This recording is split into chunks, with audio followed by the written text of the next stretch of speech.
Number 2 on the agenda, planning permit number 16-5095. This is the time and place for the hearing on project number 16-5095 concerning an application for a conditional use permit. The applicants are Linda Gross and Sean Henson, and the project is located at 2121 Kenmere Avenue. Before we begin, do any planning board members have any legal or other conflicting interests relating to this hearing? No. Have any planning board members had any communications, written or oral, with the applicant or the applicant's representative or any other person? No. Mr. Ramirez, have the notices as required by law been given? Yes, they have. Thank you. And are there any written communications on this matter? There have not been any written communications. Thank you. Will the representative of the Community Development Department please introduce yourself and summarize the matter for us?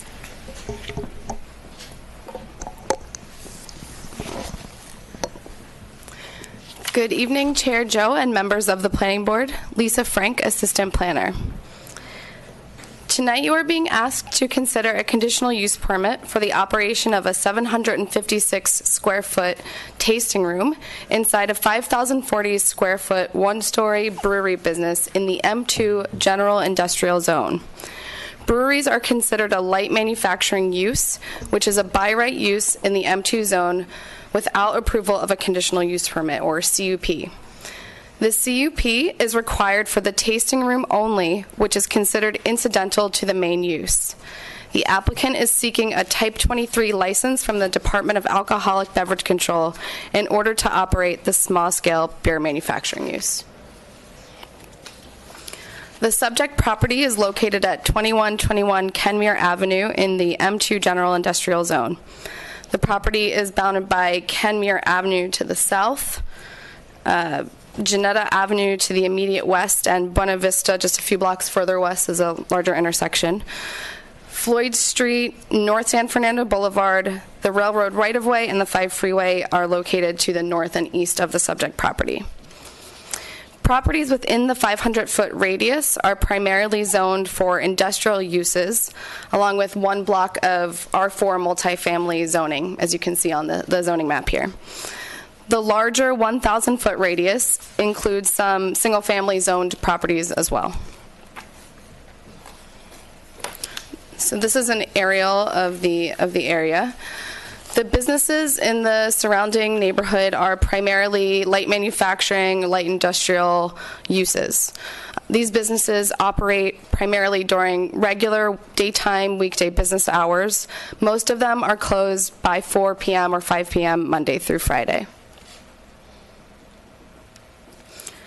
This shows the proposed floor plans for the project.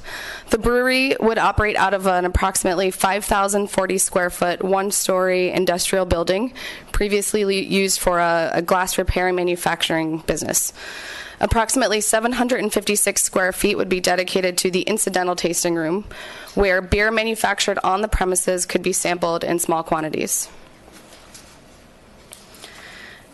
Hours of operation for the tasting room would be 4 p.m. to 11 p.m. on weekdays and 11 a.m. to 11 p.m. on weekends. In addition to the off-street parking in the surrounding area, 5 parking spaces would be available on site. Because the proposed use is considered manufacturing and the previous use was also manufacturing, the beer manufacturing business would be considered legal non-conforming for parking and therefore would not be required to provide additional parking on site. No additional square footage or significant changes to the exterior of the building are proposed. So as I mentioned, the beer manufacturing use is a by right use in the M2 zone. The incidental or ancillary tasting room is the discretionary component and requires the CUP that we are here for tonight. The conditions of approval for the project, consistent with Burbank Code, would limit the tasting room to no more than 15% of the floor area for the business, and that's required in order to be considered incidental. Although there are some multifamily and single-family zoned properties in the vicinity, these residentially zoned properties are not close enough to the subject property to be considered residentially adjacent, which is defined in our code as being within 150 feet of residentially zoned properties. And in addition, again, the tasting room would be located completely inside the building and would be only an ancillary component of the business. The majority of the businesses in the area are closed during the primary tasting room hours and would therefore limit overlap in any potential demand for parking along the neighboring streets. And this, it's a little dark, but these two photos can show the street during the daytime and the evening. And it's just to help illustrate that after hours, it's pretty closed down and there's a lot more street parking available. This was the bottom photo was taken on a Friday evening. With respect to the existing alcohol licenses, ABC considers there to be an overconcentration when there are more than 2 off-sale licenses within a census tract. There are currently 4 off-sale licenses within this census tract where the subject property is located. 3 out of 4 of these are all within the Empire Center, stores like Target, Bevmo, and Walmart, south of the property, about 1,800 to 4,500 feet away, depending on where in the Empire Center you are. The 4th license is for a small liquor store. The proposed tasting room would be much different from these existing off-sale licenses in that those are really large-scale retail uses that sell alcohol for off-site consumption compared to the small sampling on-site. Therefore, staff believes that the required finding for the public convenience or necessity can be made. Staff believes that the findings for the proposed brewery with incidental tasting room can be made and recommends that the planning board approve the conditional use permit request subject to the conditions of approval for the project. And this concludes staff's presentation, and we're available for questions. Thank you. Thank you. We'll now open the public hearing. Oh, before we open the public hearing, I'd like to invite the applicant or their representative to address the planning board. You'll have a maximum time of 15 minutes to make your presentation.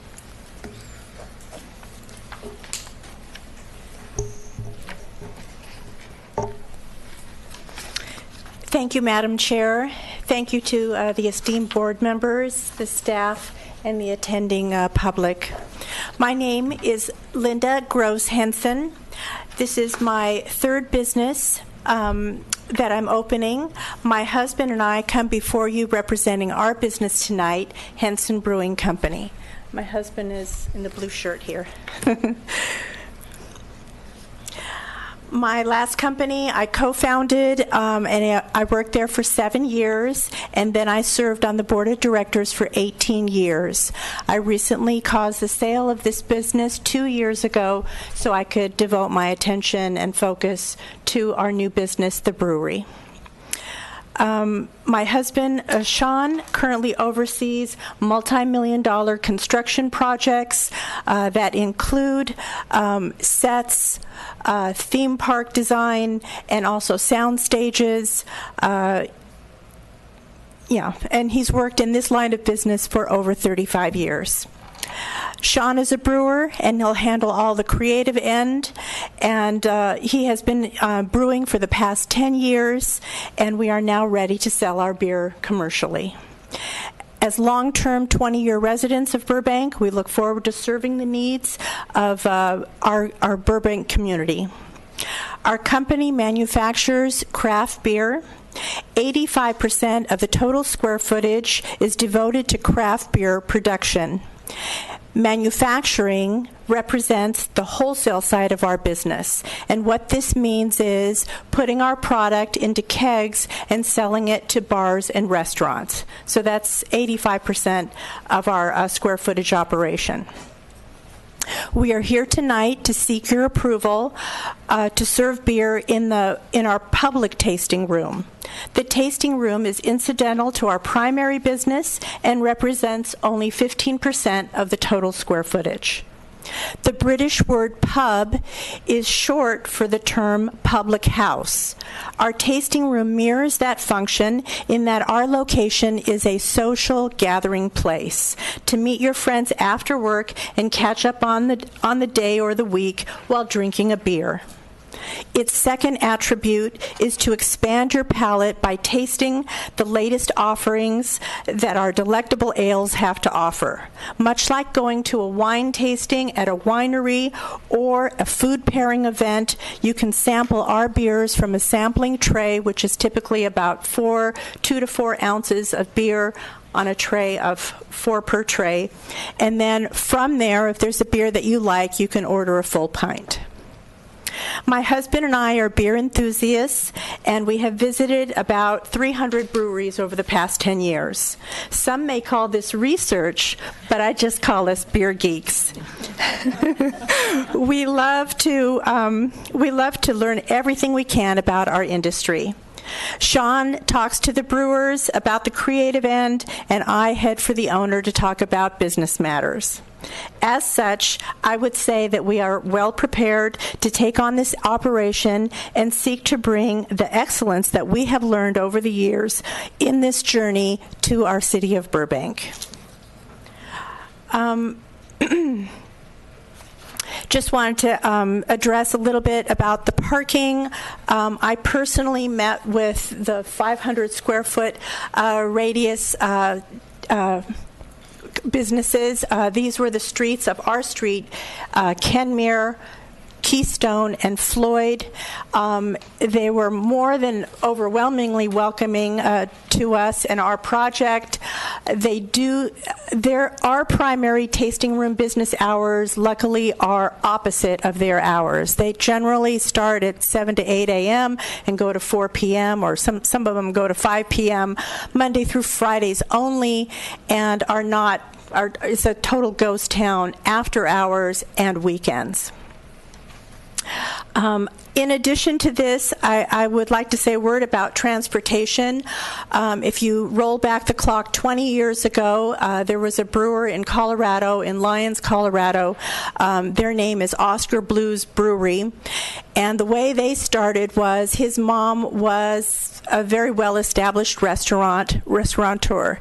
And he took the love of cuisine and married that with his love of great beer. They started out as 2 mountain bikers. And what they did was they went on a bike trek, and at the end of the bike, at the top of the hill, they would drink their beer. And he invented the process by which to can the beer. Up until then, beers like Heineken and so forth at the time were in glass bottles. He developed a technique to can the beer, squash it, and put it in his backpack. And as such, became a revolution of being ecologically friendly.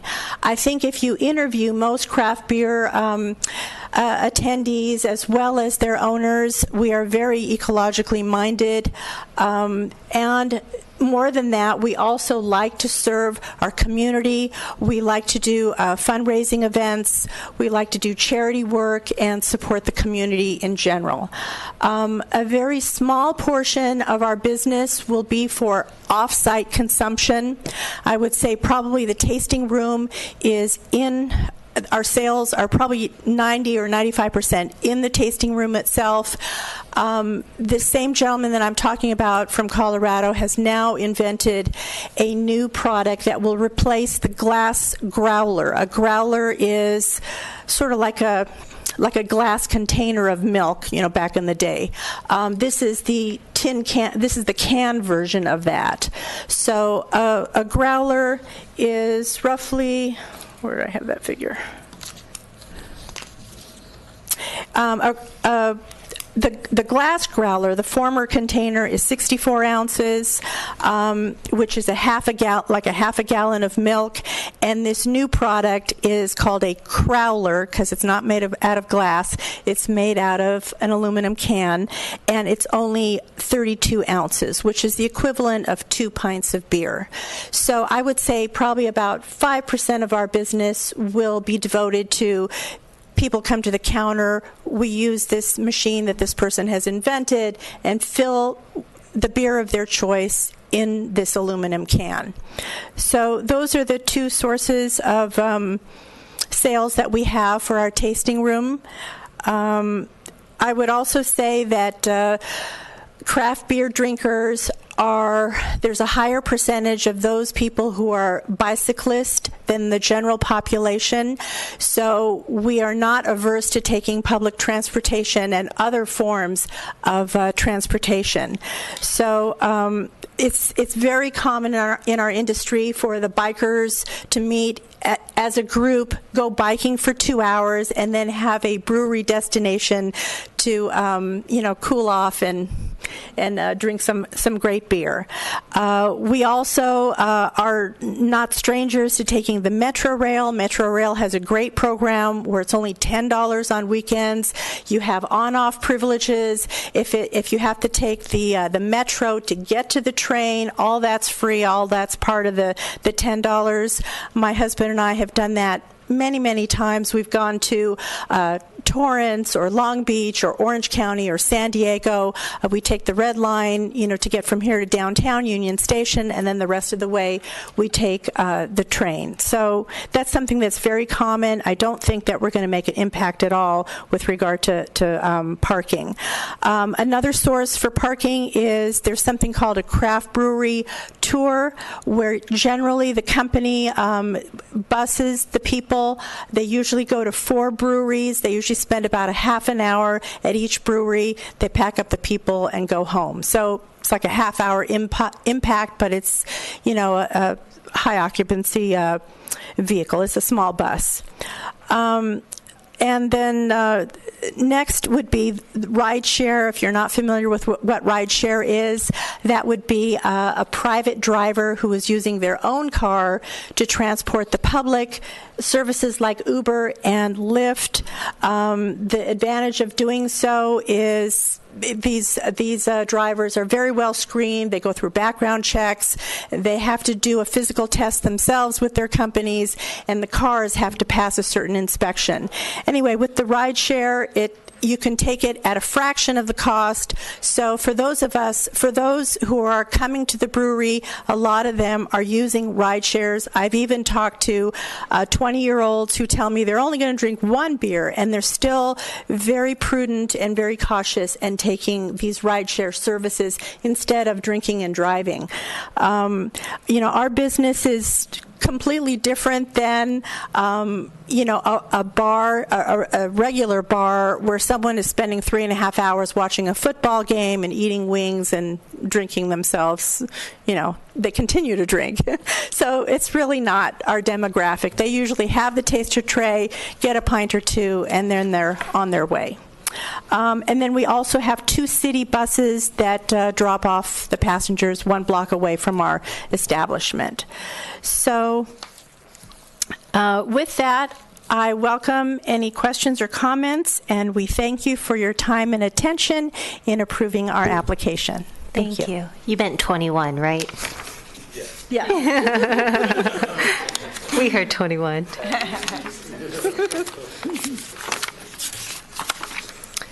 We'll now open the public hearing to hear from any persons in the audience who wish to speak on this matter. Thank you. Each person may address the planning board for a maximum time of 5 minutes. Is there anyone in the audience who would like to speak on this item? Thank you. Please come to the podium and introduce yourself, and you can submit your yellow card after.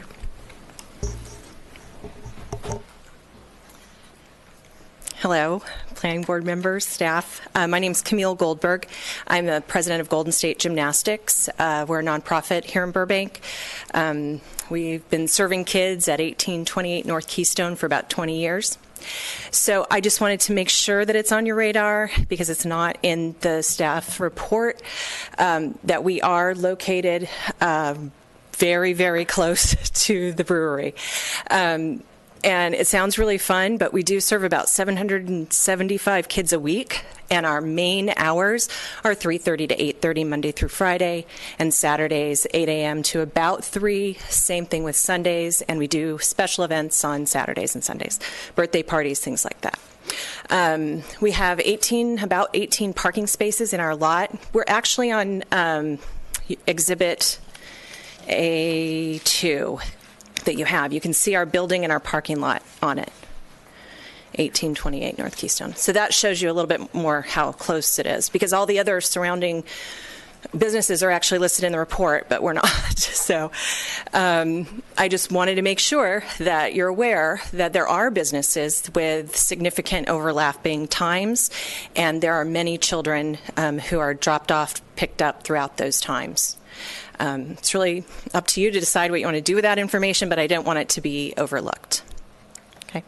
And if you have any questions for me, I'm happy to answer them. Thank you. Thanks.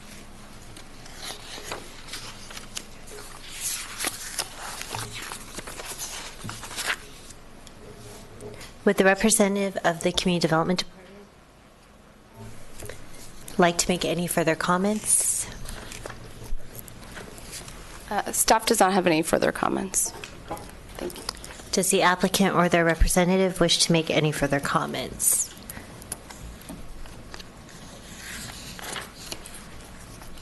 I was originally asked to interview the neighbors who are within the 500 feet, and the gymnastic place of business is just a little bit outside of that area, which is why they weren't part of the staff report.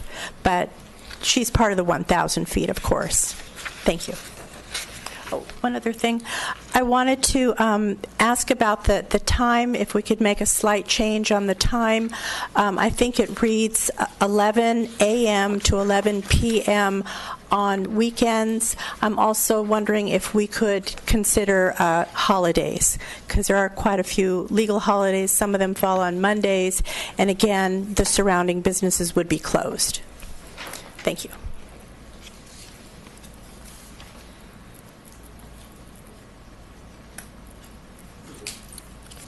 Thank you. Does the board have any questions of staff or the applicant? Board Member Rosati. Thank you, Madam Chair. Staff, please. A couple questions. I looked at the conditions of approval. Is there food being served at all in this establishment? There was no food proposed as part of the project description. Is it a condition of that there's no food? I believe it is. I just missed it if there is. I just want to make sure that it would change things for me if there was food being served there, or could be served there. Okay.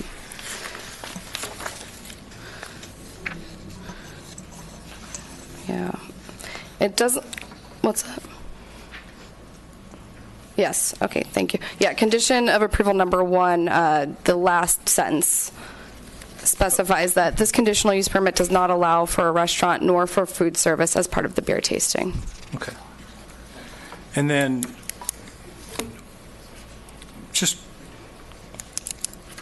curious as to the gymnastics, how was that not brought up in the staff report? Well, we generally look at, as the applicant mentioned, what's kind of in the immediate area. We don't have a definition for what the immediate area consists of, but yeah, that 500-foot threshold is, what we would tend to go off of, and what would kind of, if you're looking for parking in the area or attending a business, what would be reasonable to consider in the immediate area. So apologies for leaving that out, but that would explain why. Can I ask Ms. Goldberg a question? I missed something in her testimony. I just want to ask her a question. Yes. What were the hours, the operation of the gym? Yes. Our peak hours are after school hours, 3:30 to 8:30, but we do operate starting at 8 o'clock in the morning till about 8:30 at night. And that's Monday through Friday. And then on the weekends, we start about 8 o'clock in the morning, Saturday and Sunday, and go to approximately 3 o'clock, unless we have birthday parties or things like that. You didn't really express a concern? Was there a parking concern, or was there a child concern? When I just was reading through everything, I had spoken to Ms. Gross. She had called us, and we talked through parking and overlapping times, and so I was certainly interested. And when I read through the report, we just weren't on it. Empire Center businesses are on it. The business across the street from us is on it. The conclusion says that no businesses are operating in overlapping hours. That's just incorrect. So I just wanted to bring that to your attention.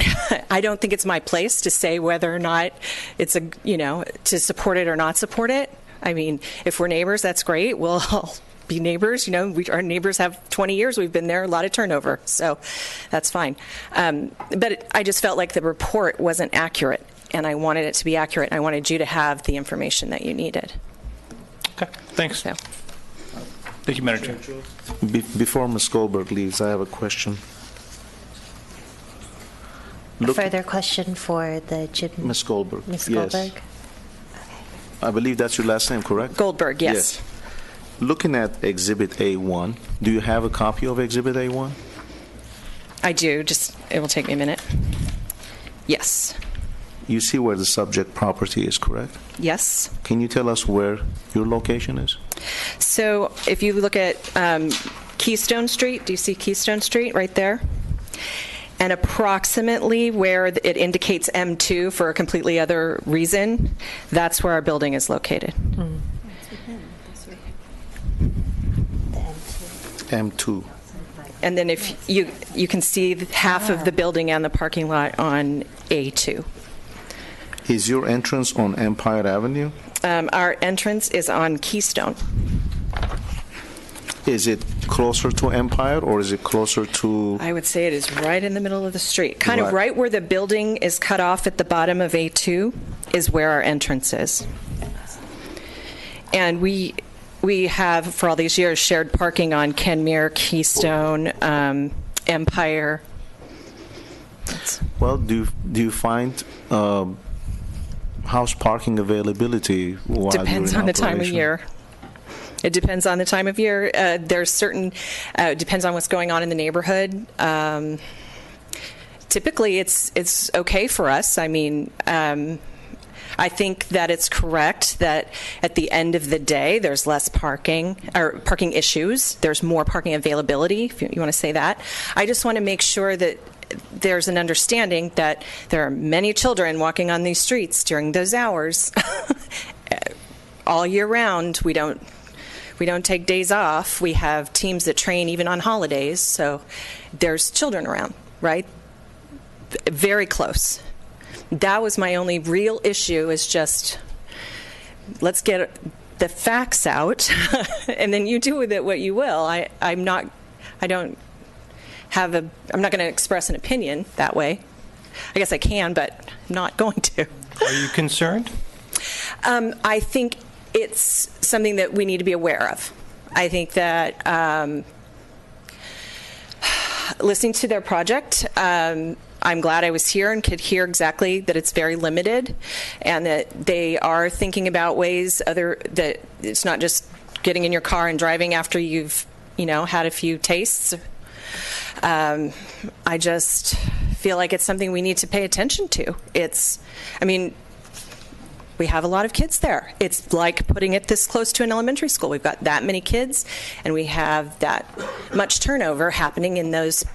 Our hours are off hours from school, 3:30 to 8:30, our peak hours. You said 700 kids. 775 kids a week approximately, but throughout the year we're serving several thousand kids in Burbank. We have a partnership with Boys and Girls Club and Park and Rec, and do gymnastics for kids. That's what we do.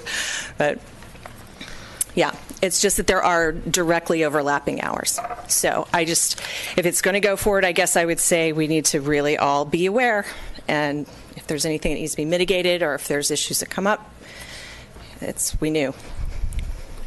Ms. Goldberg, how Yes. many children are attending the school between the hours of 3:30 to 8:30 on a daily basis? I mean, your gymnastics school, average. I'm thinking, and it's a little bit different each day, but I would say approximately 120. Saturdays are bigger. Fridays are smaller. Are they usually dropped off? Oh, that's the hard thing. We can do a study. Linda and I had talked about we can do that if we have to. some are dropped off and some parents stay. Sometimes it's, we leave it completely up to the parents. We don't have a requirement that they're dropped off. I don't really think we can have a requirement like that. And parents are welcome to stay. What's the age group?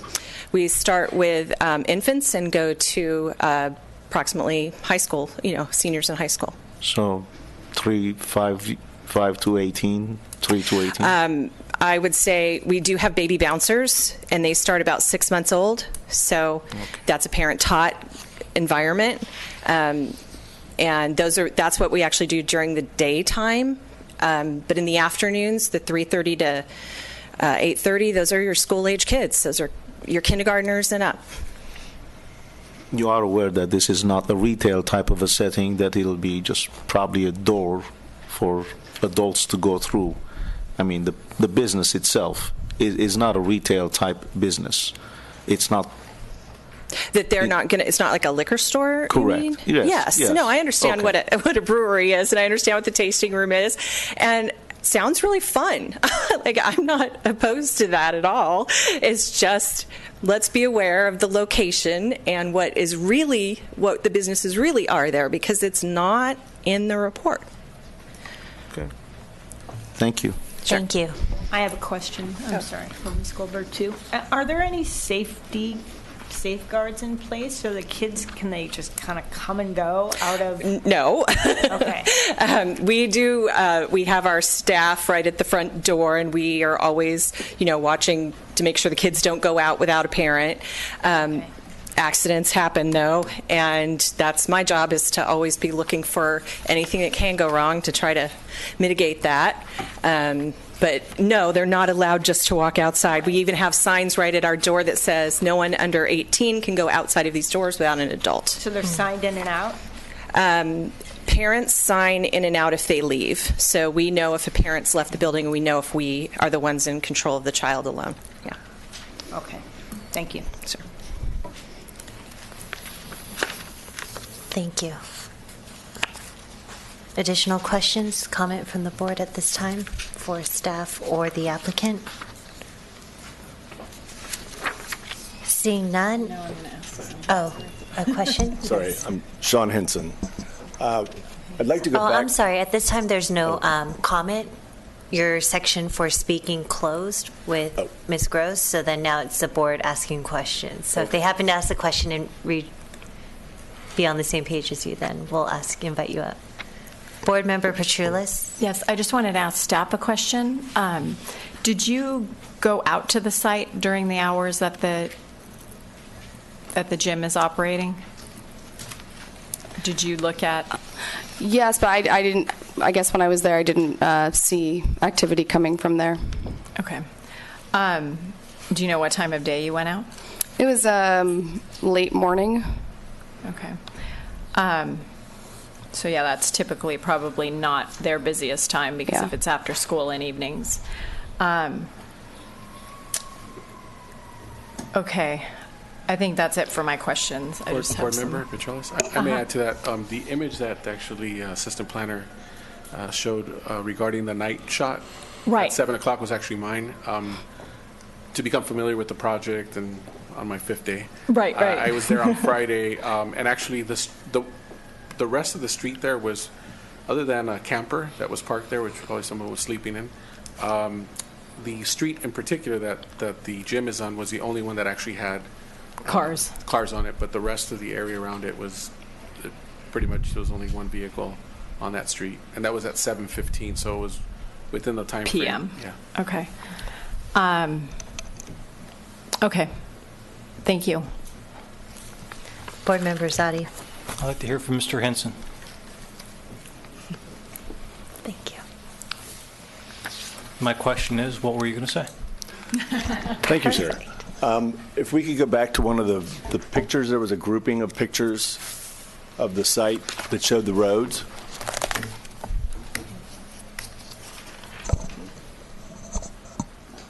It was towards the beginning.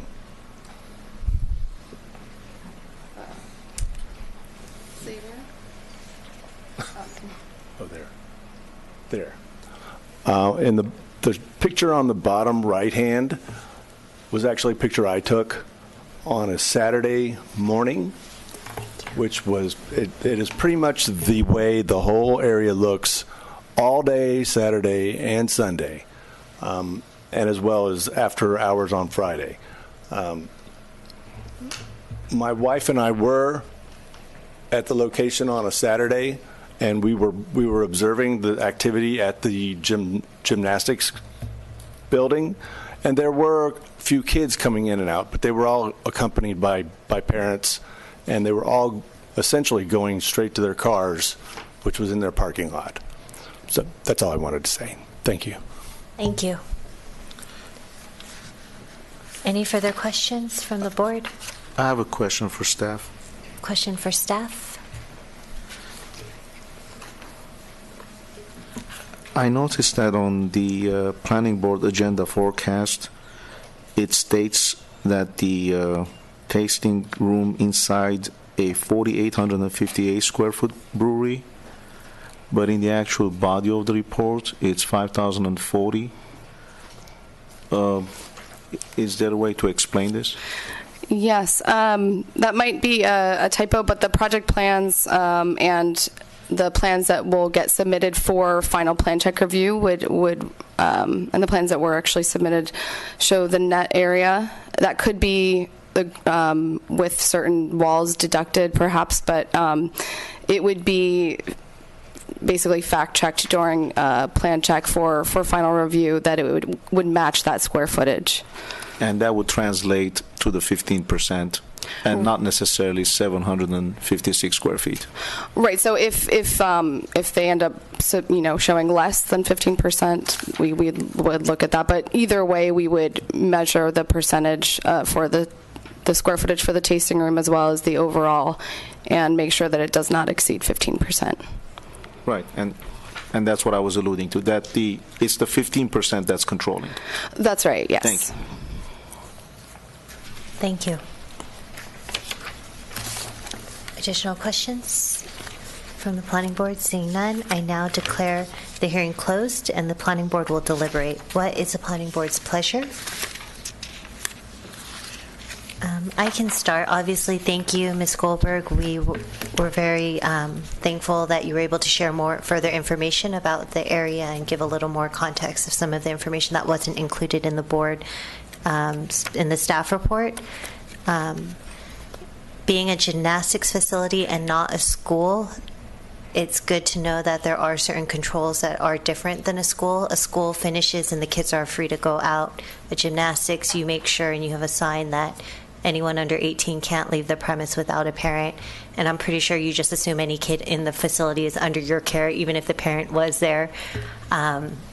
This is a board that denied a Starbucks an alcohol permit because it was next to a high school, so we're very sensitive to what kids can do near alcohol facility or even the safety concerns. So we, again, thank you for sharing that information.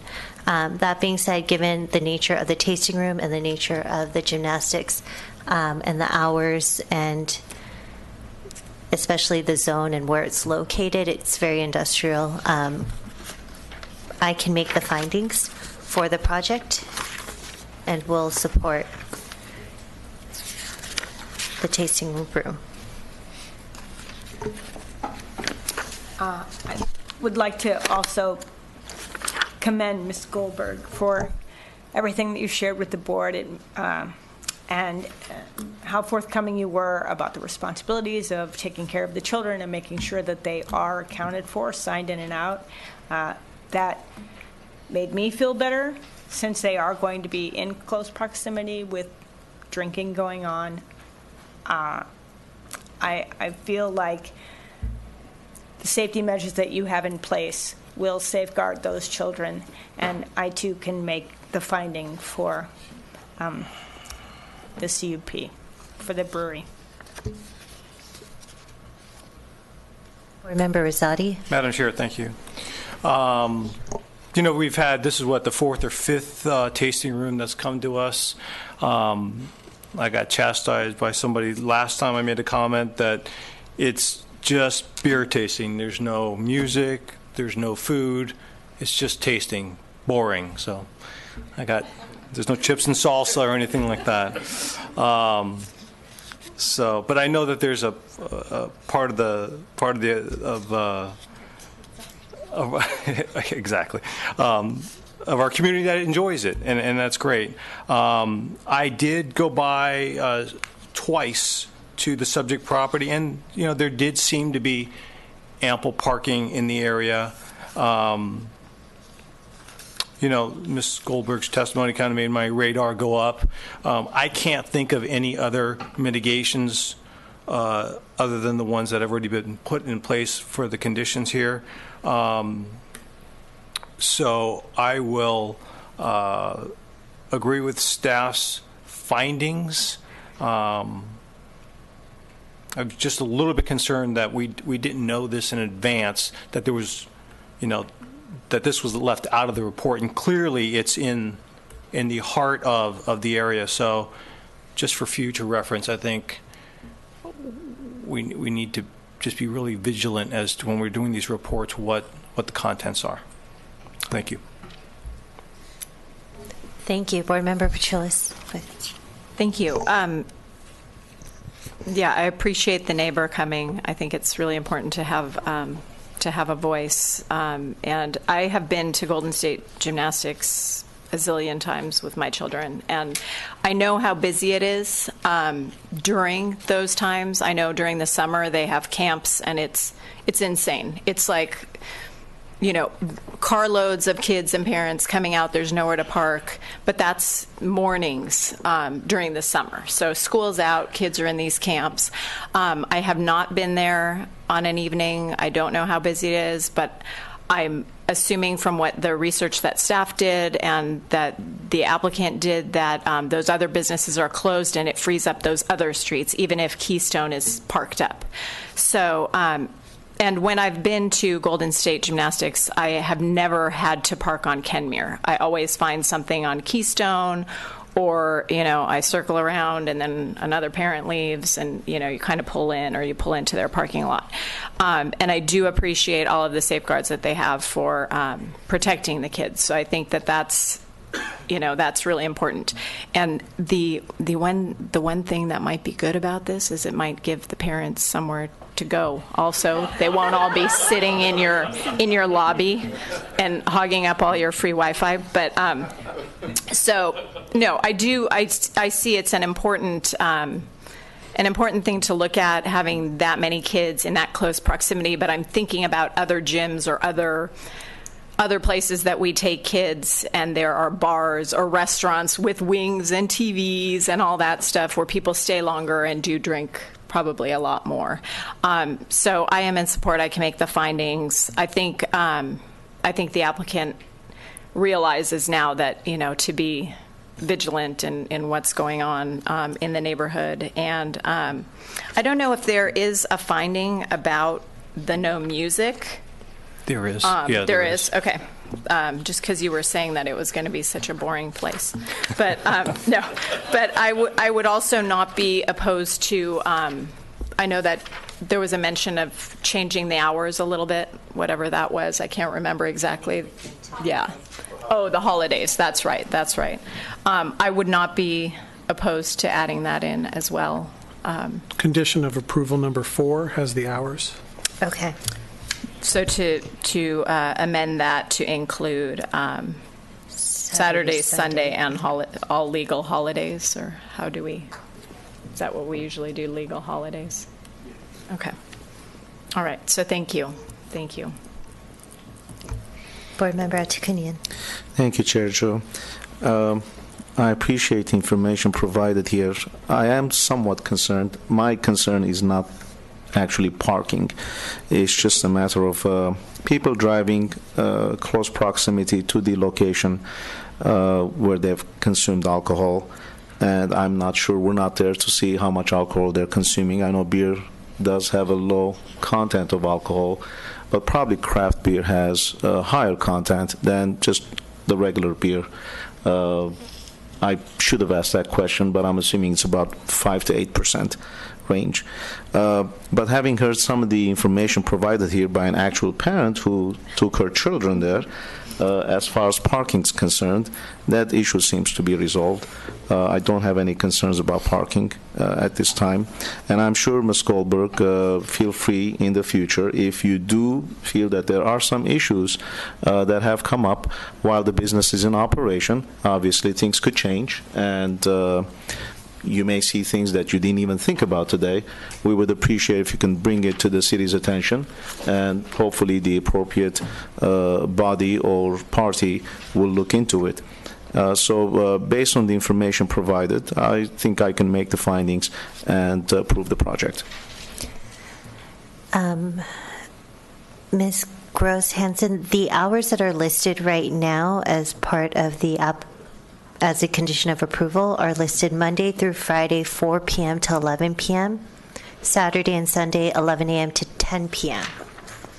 So right now it's listed that Saturdays and Sundays closes at 10, whereas Monday through Friday is at 11. Is that in your request for us to extend the weekend hours? You mentioned that the weekend hours are 11 a.m. to 11 p.m. I pulled it off of your website. It says hours of operation. Could you please step up to the microphone? Okay. I see. So the staff report has the correct hours. The conditions of approval have the incorrect hours, so we'll amend it either way. Okay. Thank you. We got the answer on your way up here. Okay. So the amendment to condition number 4 would be Saturday and Sunday, 11 a.m. to 11 p.m., Saturday and Sunday and legal holidays, 11 a.m. to 11 p.m. Is Monday through Friday? Oh, it is. Yep. Okay. Got it.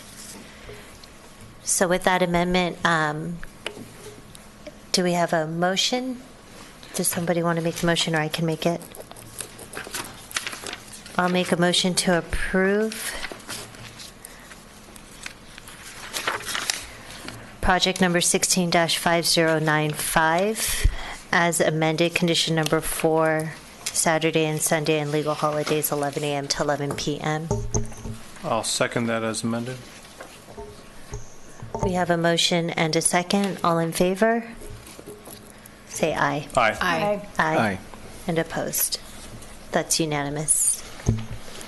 Thank you.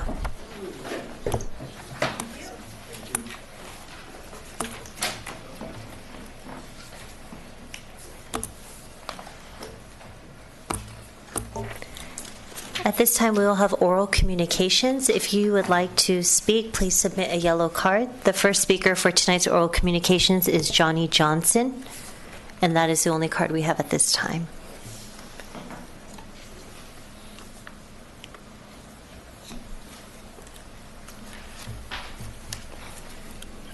Good evening, Mr. Johnson. Good evening, and thank you. I want to thank Mr. Medina back here for informing me tonight, because I thought today was Monday the 12th, not the 13th. And this has to do with Senate Bill 1069, which is coming up. And the reason I'm very interested in this is I have been working with the planning section here in town since July of 2016 for a second unit dwelling. I own a property at 914 East Providencia, in which we purchased over 20 years ago. And what I wanted to do is put a second unit dwelling back there. Second unit dwelling at that time, of course, is 300-foot radius. And so I put up the 1269 to the city, found that nobody else had them by permit in our area. And then one of the questions that came up in my plans was that I want a 5-foot setback from the alley. I have an actual T alley on this line. And at the time, the lady that has now retired told me that I could not have it without spending another $10,000 and asking your permission to do this, for the simple fact that a 15-foot setback for a second unit dwelling would or 5 foot, I'm sorry, would infringe upon my neighbors in the noise section of town. So in other words, if I put a wall there on a single unit 5 feet back, my neighbors might hear the noise. When I have a 20-foot alley right behind me. Now, with this process, I was, buying the more stickers to go to the 1,000 square feet and get permission to start doing this when 1069 came up.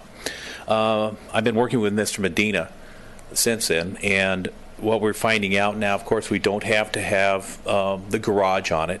So now my unit can go from 400 to even an 900 square foot out. And if I do it right, up to 1,200 square feet, which would be way less than my 38% on the property that I have of an 8,500 square foot lot. So I understand that this is coming through the planning board and then going to the council for approval on some wording that has to be done. And setbacks is a very, very tricky portion of this 1069. A garage that sits back 3 feet can then go up and have a second unit put on top if it goes 2 more feet in. So therefore given a 5-foot setback with or without an alley, which makes, to me, a heck of a lot more noise to the neighbors than a single unit at 5 or even 15 feet with a 20-foot alley. Now, I understand that coming through you and going to city councils, this probably will come back somehow for the actual wording on setbacks and such. So what I'm asking is that you beware that that setback is a little bit on the, I don't want to say prejudice side, but in a way it is. Because if I take a 15-foot setback instead of 5, I lose an avocado tree that's been there for way before I got there. And then the one to my right would probably die because you have to have 2 to grow, they say. I lose lawn or yard up in front between the house and my garage. Therefore, the entertainment space I lose. I waste 10 feet behind this wall because the only thing I can put back there really is a hot water tank and walk around it along with the wall. Again, that gives me what, a 35-foot setback from my neighbors as opposed to 3 to 5 from someone without an alley. So what I'm really asking, and I'm hoping Mr. Medina is working with us still, because it's all about who says yes and who says no, is that we turn the setback to a standard that we all can live with the second units on these properties. Because I have to tell you that these are very, very important second units, especially here in Burbank. I just paid $20,000 to have my son rent an apartment in Pasadena for 1 year because we can't afford a place for him in town with a dog. He's 24 years old. Because everybody else in town for the same thing wanted almost $30,000 for a 1+1. And you cannot have a dog. And he's got a German Shepherd, even though it's registered as medical. So therefore, he has to move out. These second units that we're creating is going to be for our children to live. I need it for my wife and I to retire for our family because my children cannot afford to live in this town after we're gone. And I own 3 homes in this town, and I know what I'm talking about. It's a Thank very... you for your... Okay? Thank you. Thank you. Thank you for your communications this evening.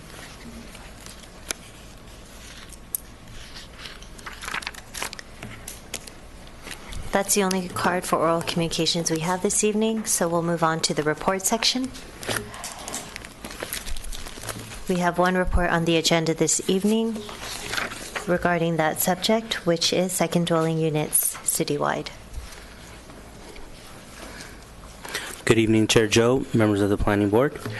My name is Marcial Medina, and I am Assistant Planner with this Planning Department. The purpose of this update is to provide an overview for the Planning Board in regards to the new state laws that pertain to accessory dwelling units. In 2016, the state of California approved Assembly Bill 2299 and Senate Bill 1069, which requires cities to follow new development standards for accessory dwelling units. The intent of the new legislation is to alleviate the demand of housing across California, as well as provide housing options in high opportunity areas. The new state laws provide guidelines that the cities must adhere to on things such as ADU square footage, parking, parking placement, and setbacks depending on the configuration of the ADU.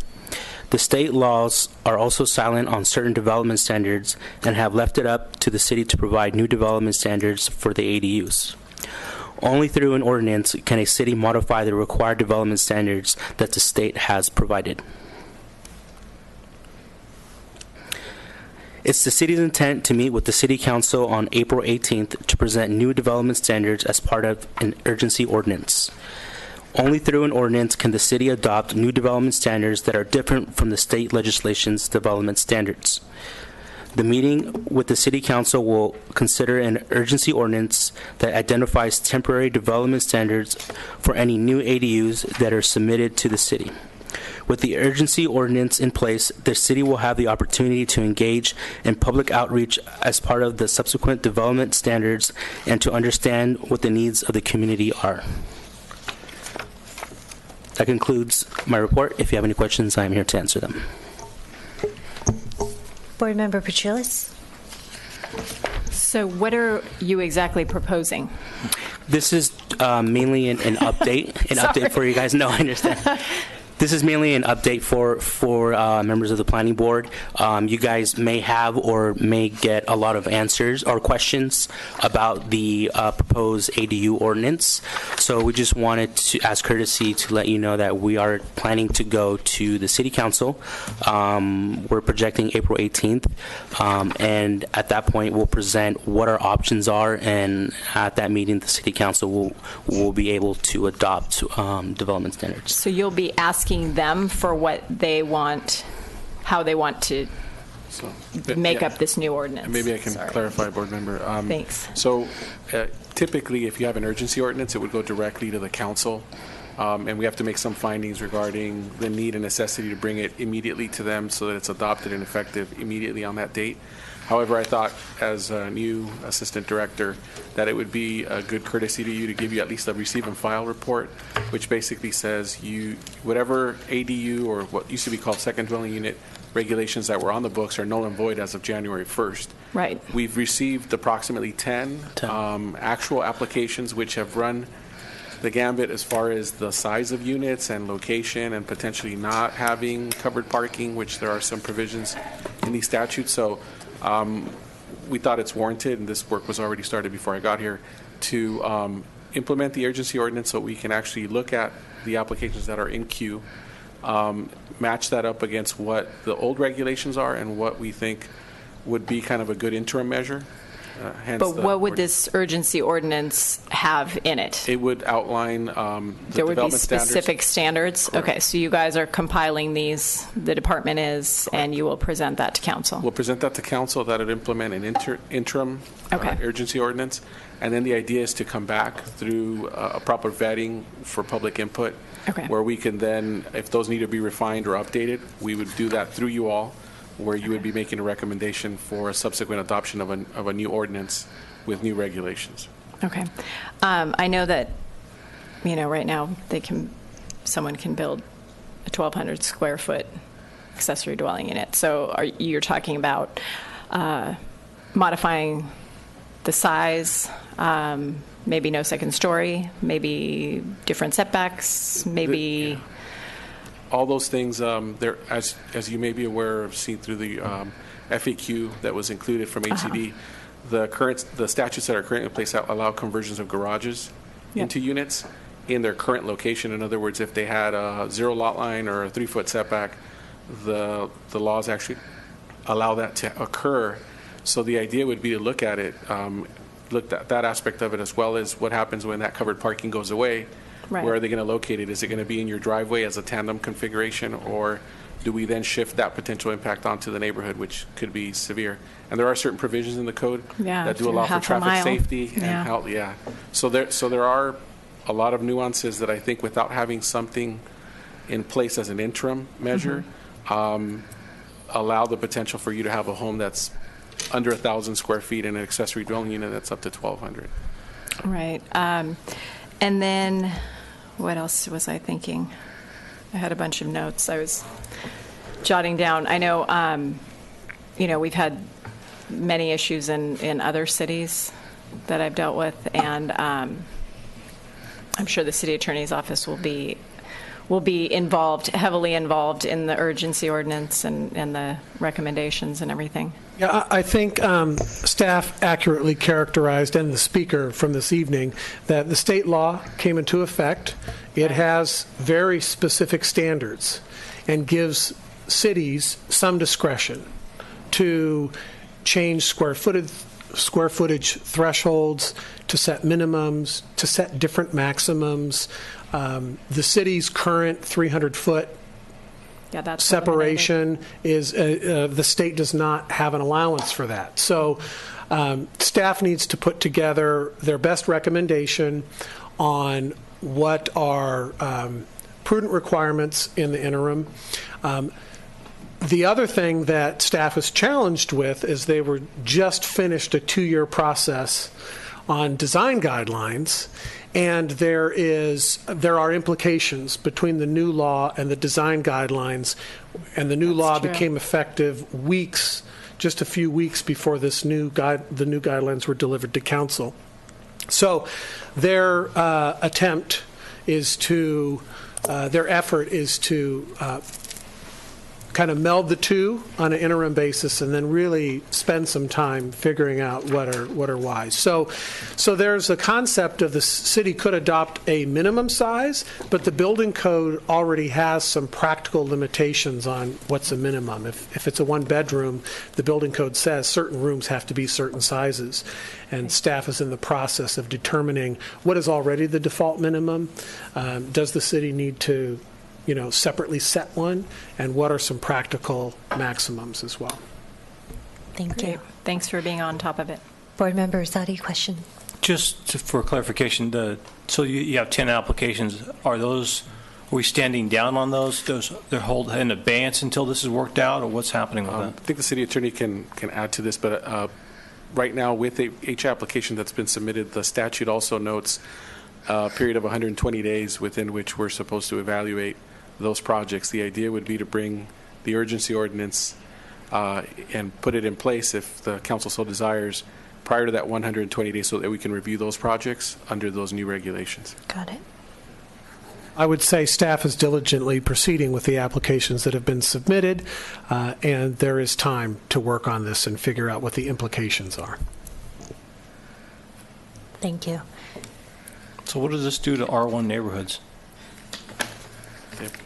There are no more R1 neighborhoods. The statute has provisions where it actually specifically says that the increase in units under density under the ADU does not impact the density, the underlying density. However, we all know there's the potential for a new unit to be on an R1 lot, and you have thousands of R1 lots, so potentially each one of those could be a potential suitor site for a new ADU. In theory, is it to be determined, or is it generally accepted that the secondary unit or the accessory dwelling unit contributes to the FAR of the parcel as a whole? As far as the FAR, that's still in play. In other words, as far as coverage and FAR. The state didn't speak to that. But unit count, that it doesn't apply, so it doesn't change an R1 to an R2, if you want to call it that way. But I know that's confusing, but that's written into the actual statute as kind of a quick definition to say you cannot include the new unit as a potential increase to the underlying density of that property. Got it. Welcome to the city of Burbank, mister. You're not the only city. There's okay. Everybody's dealing with this. Thank you, Mr. Rivers. Any further questions from staff or for staff? Thank you. Great report.